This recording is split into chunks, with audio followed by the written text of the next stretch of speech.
ছেলে হাদিয়ে মরতে মরতে বেঁচে গেল, আল্লাহ তাকে নেক হায়াত দান করুন। হত্যার রাজনীতি এরা ভোলে নাই, একজন চলে যায় আরেকজন আসে।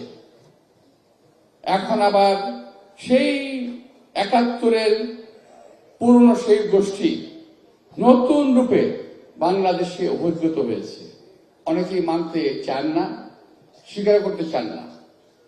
এখন এক শ্রেণীর লোক গজিয়ে গেছে, নিজেদেরকে তারা বুদ্ধিজীবী দাবি করেন, সোশ্যাল মিডিয়ায় বুদ্ধিমত্তার ঝড় তোলেন, কিন্তু দেশটাকে এগিয়ে নিয়ে যাওয়ার জন্য কি করতে হবে সেই কথাটা বলেন না। শুধু বলেন বিএনপি ঠেকাও। বিএনপি ঠেকাও এক গ্রুপ বেরিয়ে গেছে, এরাও তথাকথিত বুদ্ধিজীবী। কিন্তু সেই বুদ্ধিজীবী 14ই ডিসেম্বরের বুদ্ধিজীবী ৭১ সালের, আর আজকের বুদ্ধিজীবীরা কিন্তু এক নয়। এরা হলো মুখোশধারী বুদ্ধিজীবী, এরা হলো দলবাজ বুদ্ধিজীবী। এখনকার যারা আছে কথা বলে লম্বা লম্বা, কাজ করে কিছুই, কোনো কাজই এরা করে না, শুধু কথা বলে আর মানুষকে উস্কানি দেয় এবং বিভিন্ন অপকর্মে লিপ্ত হওয়ার জন্য ভাষণ বক্তৃতা দিয়ে বেড়ায়। প্রিয় ভাইরা, আমি বেশি বক্তব্য বেশি লম্বা করবো না। তো আজকে আপনারা খেয়াল করেছেন সেই ৭১ সালের ডিসেম্বরে যে হত্যাকাণ্ড শুরু করেছিল, আজও কিন্তু সেটা শেষ হয় নাই। আপনারা দেখেছেন গত 17 বছরে বিএনপির নেতাকর্মী সহ বহু মানুষকে হত্যা করা হয়েছে। হত্যার রাজনীতি এরা ভোলে নাই, একজন চলে যায় আরেকজন আসে।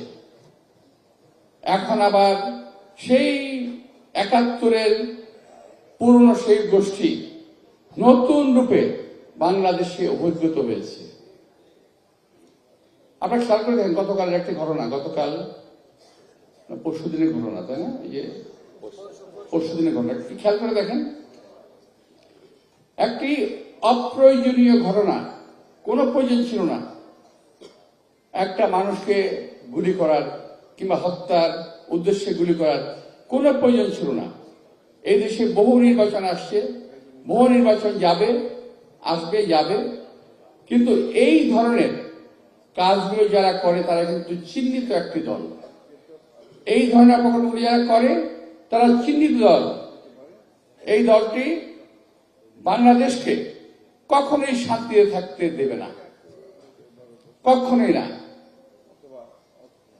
এই দেশে মানুষ, ওনারা তো বলেছে,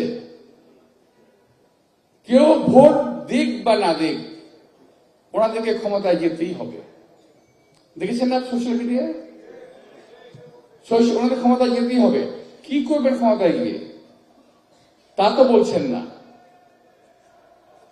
ক্ষমতা গিয়ে কি করবেন সেটা পরিষ্কার করেন জনগণের কাছে। মানুষ মারবেন, হত্যা করবেন। ওনারা আরো বলেন কি জানেন? 54 বছরের প্রতিশোধ তারা নেবে আগামী নির্বাচনে। তারা বলছে যে আগামী নির্বাচনে তারা 54 বছরের প্রতিশোধ নেবে। ভাই, 54 বছরের কিসের প্রতিশোধ নেবেন আপনারা? আমি তো বুঝলাম না এটা। আমি একটু জাতি জানতে চায় কিসের প্রতিশোধ নেবেন, কার কাছ থেকে প্রতিশোধ নেবেন? আমরা যারা বেঁচে আছি, মুক্তিযুদ্ধ করেছিলাম, তাদেরকে হত্যা করবেন নাকি নতুন জেনারেশনকে আপনারা হত্যা করবেন? কোনটা? একটা তো শুরুই করে দিয়েছে। গতকাল তো একটা ছেলে হাদিয়ে মরতে মরতে বেঁচে গেল, আল্লাহ তাকে নেক হায়াত দান করুন। তো একটা ছেলে তো মরতে মরতে বেঁচেই গেল। তো এই ধরনের ছেলেমেয়েগুলোকে হত্যা করবেন? এই হত্যাকাণ্ডের জন্য নাকি আপনারা শুনলাম, এটা আমরা কিন্তু শোনা কথা, যে প্রায় 70 জনের মতো লিস্ট করেছেন হত্যা করবেন। প্রায় আমরা ফোন পাই, আমার বহু নেতা কর্মী ফোন পেয়েছে, সাবধান হয়ে যান। গতকাল একটা ছেলেকে, আমার এখানে আসা যাওয়া করে সাংবাদিক, তাকে গতকাল রাস্তায় অস্ত্র হুমকি দিয়েছে, বেশি বাড়াবাড়ি করলে মেরে ফেলবো। গত রাত্রে সে বোধহয় জিডিও করেছে। তো যাই হোক, আমরা বিএনপি সকল রকম হত্যাকাণ্ড থেকে দূরে থাকতে চাই, দূরে আছি, দূরে থাকব। কিন্তু যারা হত্যাকাণ্ড চালিয়েছে, হত্যাকাণ্ড চালানোর চেষ্টা করবে, তাকে বিএনপি সকল সময় প্রতিরোধ করবে। আপনারা ভাববেন না এই কথাটা যে আমরা নীরব আছি, নীরব থাকবো, এটা বলেছি তার অর্থ এই না গায়ে যখন আঘাত আসবে আমরা আপনাদের সালাম দিয়ে চলে যাব, এই কথা ভাবার কোনো সুযোগ নাই। প্রিয় ভাইরা, আমি আবারও ৭১-এর বুদ্ধিজীবীদের, শহীদদের স্মরণ করে এবং আগামী দিনের রাজনীতিতে বিগত দিন থেকে শিক্ষা নিয়ে আগামী দিনের রাজনীতিতে আমাদের আর সামনে বাড়তে হবে, এই আহ্বান জানিয়ে আমার বক্তব্য শেষ করছি। আল্লাহ হাফেজ। বাংলাদেশ জিন্দাবাদ। আসসালামু আলাইকুম।